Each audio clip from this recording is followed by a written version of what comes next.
आज हम लोग इस वीडियो के माध्यम से जानेंगे कि कार्बोकेटाइन क्या होता है। आप इसके पहले समांश विखंडन, विषमांग विखंडन पढ़ चुके हैं, तो आपको पता होगा कि जो कार्बोकेटाइन होता है, कार्बोकेटाइन का निर्माण विषमांग विखंडन द्वारा होता है। जैसे आप यहाँ पे देखेंगे तो यहाँ पे निर्माण कैसा होगा, विषमांग विखंडन के द्वारा। जैसे CH3 CH2 Cl या CH3Cl। जब यहाँ पे साझे के इलेक्ट्रॉनों का विस्थापन किसकी ओर चला जाए, उच्च विद्युदात्मकता वाले परमाणु की ओर चला जाएगा। ऐसे यहाँ पे साझे के इलेक्ट्रॉन कहाँ चले जाएंगे, हाई इलेक्ट्रोनेगेटिविटी विद्युदात्मकता वाले तत्व की ओर चले जाएंगे। तो आप यहाँ पे देखेंगे कार्बन पे क्या आ जाएगा, धनावेश आ जाएगा। और धनावेश को क्या बोलते हैं, केटाइन। चूंकि यह केटाइन कहाँ पे बना है, कार्बन पर, इसलिए इसे क्या बोलेंगे, कार्बोकेटाइन। वह धनावेश कार्बन युक्त, या आप बोलेंगे वह कार्बन जिस पर धनावेश होता है क्या कहलाता है, कार्बोकेटाइन कहलाता है। अब यहाँ पे जो कार्बोकेटाइन, इसे आप बोलेंगे एथिल कार्बोकेटाइन, और इसे आप बोलेंगे मेथिल कार्बोकेटाइन। चलिए अब समझ लेते हैं इसकी गुण, कार्बोकेटाइन के क्या क्या गुण होते हैं। तो सर्वप्रथम हम लोग निकाल लेते हैं संकरण, क्योंकि संकरण से बहुत सारी चीजें क्लियर हो जाती हैं। तो यहाँ पे सबसे सरल यौगिक के सबसे सरल के लिए जान लेते हैं कार्बन, जिसका परमाणु क्रमांक 6 1s2 2s2 2p2। आपको पता है बंध बनाने के संयोजकता कोश के इलेक्ट्रॉन को लेते हैं हम लोग। तो यहाँ पे 2s के इलेक्ट्रॉन 2s में है और दो क्या है, p में है। लेकिन आपको पता है बंध कितने बन रहे हैं, 3। तो इलेक्ट्रॉन एक्साइटेड होकर कहाँ चला जाएगा, आगे वाले p कक्षक में चला जाएगा। तो एक s में और 3 किस में रहेंगे, p में रहेंगे। अब लेकिन इस बनाने से पहले आप ये देख लें कि यहाँ पे कार्बोकेटाइन, अर्थात इस कार्बन का एक इलेक्ट्रॉन किसी ने छीन लिया, अर्थात उसने इलेक्ट्रॉन को क्या कर दिया है, दान। तो ये इलेक्ट्रॉन क्या हो जाएगा, बाहर निकल जाएगा। तो इसके पास कोई इलेक्ट्रॉन नहीं रहेगा। क्यों, क्योंकि किसके रूप में है, C प्लस के रूप में, अर्थात इसका एक इलेक्ट्रॉन क्या हो गया, चला गया। अब इसमें कितने कार्बन जुड़ने के लिए आ रहे हैं, 3 हाइड्रोजन जुड़ने के लिए आ रहे हैं। तो हाइड्रोजन जुड़ने के लिए एक S और 2 P उपयोग होंगे। तो इसमें जो संकरण हो जाएगा वो क्या हो जाएगा, sp2। और आपको पता है जब संकरण sp2 होता है तो संरचना त्रिकोणीय समतलीय होती है, बंध कोण 120 का होता है। तो पहला गुण क्या लिखेंगे, इसका जो संकरण है वो क्या होता है, sp2। संकरण जब sp2 है तो संरचना कैसी हो जाएगी, त्रिकोणीय समतलीय।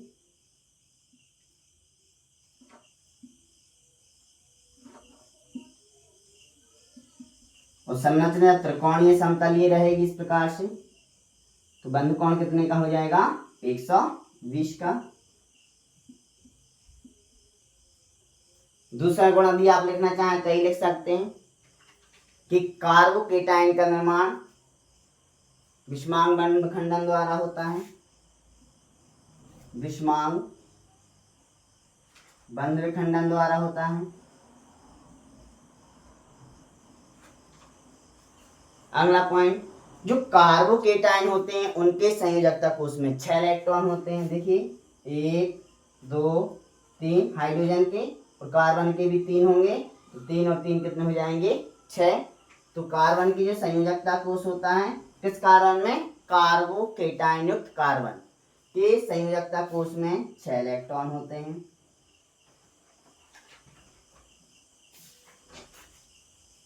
और 6 इलेक्ट्रॉन तो आप क्या कह सकते हैं, सम इलेक्ट्रॉन होते हैं। अब आपको पता है कि जब 6 इलेक्ट्रॉन है और कार्बन का यदि स्थायी होना है तो 4 बंध बनाता है, 4 बंध बनाता है तो 8 इलेक्ट्रॉन होते हैं। तो अष्टक नियम यदि पूर्ण होगा तो स्थायी होगा। लेकिन यहाँ पे आपने देखा कि इसके पास कितने इलेक्ट्रॉन है, 6, अष्टक पूर्ण नहीं है, कैसा होगा, अस्थायी। और जब ये अस्थायी हो जाएगा क्या हो जाएगा, फिर क्रियाशील। तो अस्थायी होता है और कैसा होता है, क्रियाशील होता है।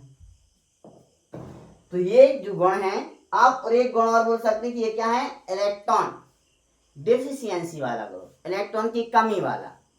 जब इलेक्ट्रॉन की कमी है इसके पास तो ये क्या करेगा, इलेक्ट्रॉन को अपनी ओर खींचेगा। इलेक्ट्रॉन को अपनी ओर खींचेगा तो इलेक्ट्रॉन के प्रति स्नेह रखने वाला, तो ये कहलाएगा इलेक्ट्रॉन स्नेही, इलेक्ट्रोफाइल कहलाएगा, इलेक्ट्रॉन स्नेही कहलाएगा। चलिए अब यहाँ पे आपने गुण जान लिया, अब जान लेते हैं संरचना। हालांकि फिर भी आपने संकर निकाला तो संरचना तो लगभग जान ही गए होंगे।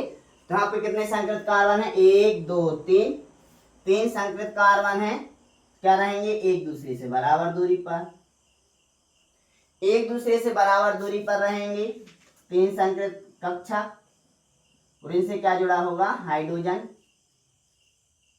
और इस कार्बन में क्या हो रहेगा, पॉजिटिव चार्ज। क्यों, इसका एक इलेक्ट्रॉन किसी ने छीन लिया, किसी अभिकर्मक की उपस्थिति में इसका इलेक्ट्रॉन किसी और चला गया। तो इसकी जो संरचना हो गई कैसे हो गई, त्रिकोणीय समतली। तो बंध कोण कितने का हो जाएगा, 120 का, 120 का क्या हो जाएगा इसका बंध कोण। तो होती है आपकी कार्बोकेटाइन की संरचना। अब चलते हैं कार्बोकेटाइन का स्थायित्व।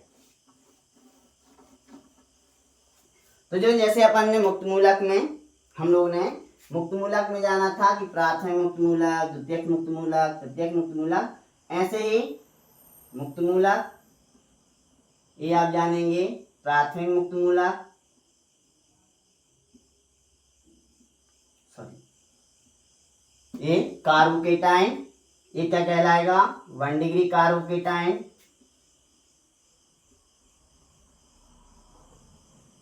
ये कहलाएगा 2 डिग्री कार्बोकेटाइन, और ये कहलाएगा 3 डिग्री कार्बोकेटाइन।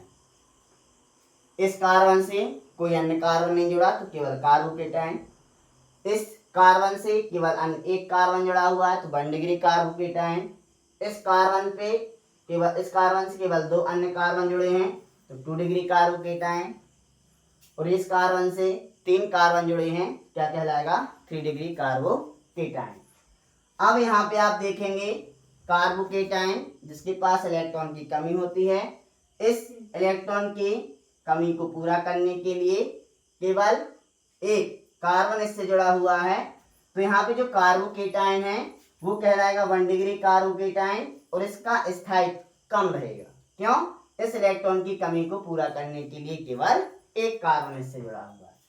2 डिग्री कार्बोकेटाइन में आप देखेंगे इस कार्बन के पास इलेक्ट्रॉन की कमी है और इस कमी को पूरा करने के लिए 2 कार्बन जुड़े हैं, ये कहलाएगा 2 डिग्री कार्बोकेटाइन, और 2 डिग्री कार्बोकेटाइन का स्थायित्व तो ज्यादा रहेगा। अब यहाँ पे आप देखेंगे 3 डिग्री कार्बोकेटाइन, जिस कार्बन पे पॉजिटिव है मतलब इलेक्ट्रॉन की कमी है, इस कार्बन से 3 अन्य कार्बन जुड़े हुए हैं जो इलेक्ट्रॉन की कमी को पूरा करेंगे, तो ये कहलाएगा 3 डिग्री कार्बोकेटाइन। तो ये कार्बोकेटाइन सबसे ज्यादा स्थायी रहेगा। क्यों, क्योंकि इस इलेक्ट्रॉन की कमी को 3 अन्य कार्बन पूरा कर रहे हैं। ये 2 डिग्री कार्बोकेटाइन यह इससे कम स्थायी रहेगा। क्यों, क्योंकि इस कार्बन की इलेक्ट्रॉन की कमी को 2 अन्य कार्बन पूरा कर रहे हैं। यहाँ पे 1 डिग्री कार्बोकेटाइन भी और भी कम स्थायी रहेगा, क्योंकि इस कार्बन पे उपस्थित इलेक्ट्रॉन की कमी को केवल एक कार्बन पूरा कर रहा है, तो इसका स्थायित्व का क्रम रहेगा 3 डिग्री, 2 डिग्री, 1 डिग्री, और आप बोल सकते हैं मेथिल कार्बोकेटाइन या एथिल कार्बोकेटाइन। तो यहाँ पे आप देखेंगे सबसे ज्यादा स्थायित्व किसका रहेगा, 3 डिग्री कार्बोकेटाइन। और जब 3 डिग्री कार्बोकेटाइन का स्थायित्व ज्यादा है, क्रियाशीलता क्या हो जाएगी, कम। तो सबसे ज्यादा क्रियाशीलता किसकी हो जाएगी, 1 डिग्री कार्बोकेटाइन, फिर उससे कम 2 डिग्री कार्बोकेटाइन, और सबसे कम जो स्थायित्व हो जाएगा वो किसका होगा, 3 डिग्री कार्बोकेटाइन का होगा। तो आज हम लोग ने कार्बोकेटाइन का निर्माण, कार्बोकेटाइन के गुण, कार्बोकेटाइन की संरचना, ज्यामिति, बंध कोण एवं उसके स्थायित्व के बारे में जाना है। अगले वीडियो में हम लोग कार्बोएनाइन पे चर्चा करेंगे। धन्यवाद।